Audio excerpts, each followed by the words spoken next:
Santa Maria Salome. Kilala siyang ina ni San Juan Apostol at Santiago Mayor Apostol. Ayon sa aklat ni San Mateo at San Marcos, siya ay nagmamasid sa di kalayuan noong pinapako at pumanaw si Hesukristo sa krus. Kasama din siya sa mga nakatagpo na wala sa libingan ang bangkay ng Panginoon.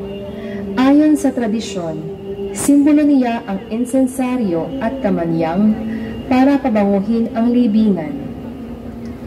Santa Maria Salome, ipanalangin mo kami.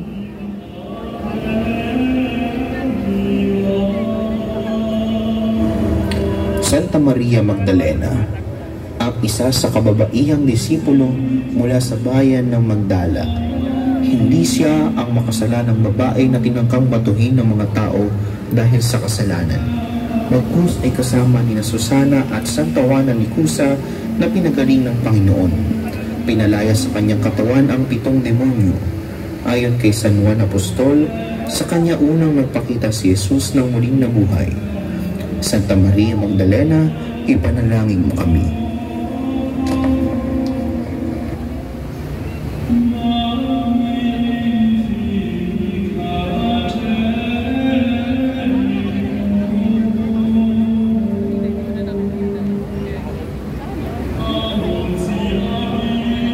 Ikatlong bahagi, mga tagpo sa ministeryo at pangangaral ng ating Panginoong Hesukristo. Ang pagbibinyag ni Juan Bautista kay Jesus, ang kauna-unahang bahagi ng ministeryo ng Panginoon. Matapos na bansagan ni San Juan Bautista na ang kordero ng Diyos na nag-aalis ng kasalanan ng sanlibutan, lumapit si Jesus sa kanya. Nagpabinyag at nasaksihan ang pagbaba ng Espiritu Santo gaya ng isang kalapati at ang tinig ng Diyos Ama na nagwika, "Narito ang aking buktong na anak na lubos kong kinalulugdan."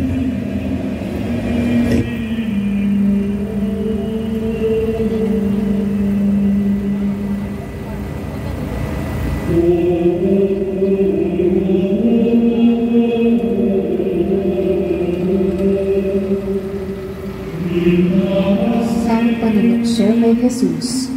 Ito ang ebanghelyo tuwing unang linggo ng Kwaresma. Si Jesus ay tinukso ng diablo na sinisimbolo ng ahas. Sumagot si Jesus at sinabi, "Nasusulat, hindi lamang sa tinapay nabubuhay ang tao, kundi sa bawat salitang namumutawi sa bibig ng Diyos." Nang magkagayon, sinabi din niyang, "Lumayo ka, Satanas, sapagkat nasusulat, sambahin mo ang Panginoon mong Diyos, at siya lamang ang iyong paglingkuran."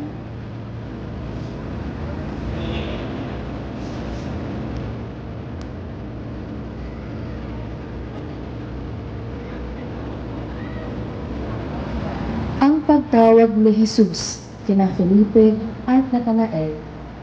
Sa Galilea ay nakita ng Panginoon si Felipe, at sa kanya'y sinabi, "Sumunod ka sa akin." Kasunod ay natagpuan ni Felipe si Natanael at hinikayat.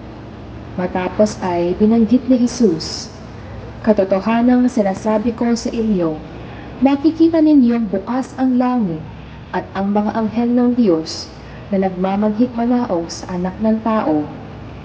Sila ay kaagad na naging disipulo at sumunod.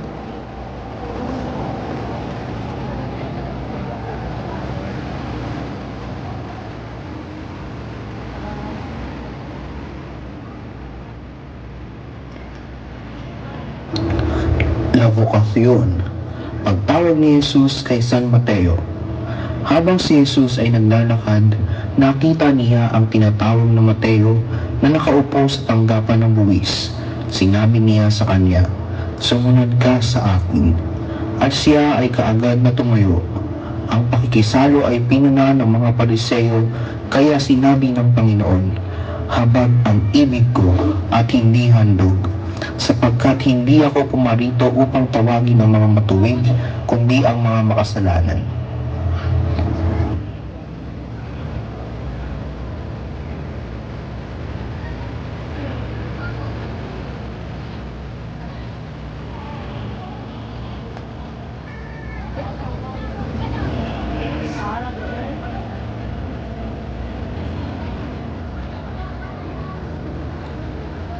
ang kasalan sa Kana. Inanyayahan ang Panginoon at kaniyang mga apostol sa isang kasalan sa Kana ng Galilea. Naroon din ang mahal na birhen. Nang magkulang ang alak, ay sinabi agad ito ng ina ni Jesus sa kanya. Doon ay pinapuno ng tubig ang 6 na tapayang bato na naglalaman ang bawat isa ng 2 o 3 bangang tubig. Ang laman ay himalang naging alak. Ito ang kauna-unahang himala.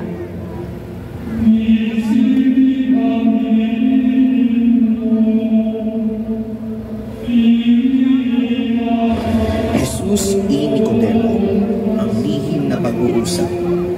Isang gabi ay pumunta ang Pariseyong Nicodemo kay Jesus. Siya ay pinuno ng mga Hudyo na naniniwala sa Panginoon. Sa kanya ay ipinahayag ang katagang, gayon na lamang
Nakarating siya sa pangpang na malapit sa Bethsaida.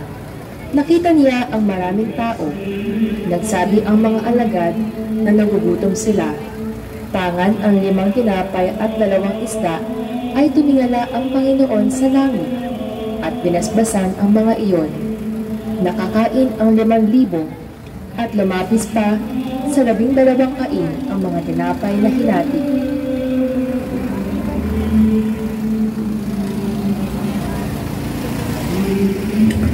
La Transfiguración, ang pagbabagong anyo ni Jesus. Isang gabi ay sinama ni Jesus sina Pedro, Santiago at si Juan sa bundok Tabor. Doon ay nagliwanag ang kanyang mukha gaya ng araw. Pumuti ang mga damit na parang ilaw. Nagpakita din sina Moises at Elias na nakikipag-usap sa kanya. Kasunod noon ay isang maliwanag na ulap ang nagsabing, "Ito ang minamahal kong anak, sa kanya ako'y lubos na nalulugod, makinig kayo sa kanya."